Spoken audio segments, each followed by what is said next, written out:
If our founding fathers came up with a way to solidify this nation as America, but then we go against those ways, then how many ways are there to determine if one is American?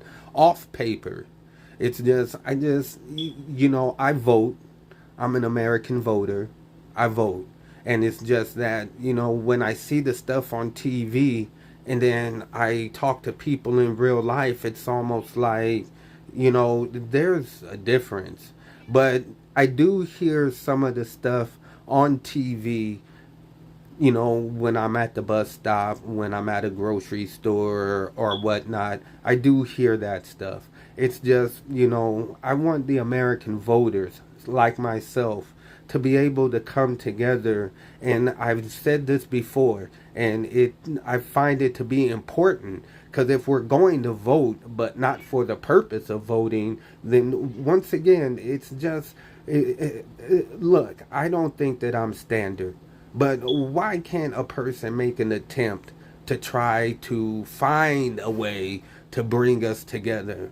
I believe if you're a white person and you don't want black friends, don't have black friends. But if you call yourself an American and a black person calls themselves an American, then the two should think we have to do for America in order to be an American. And I don't really know of any way other than, some process, governmental process, to determine if a person is going to be an American.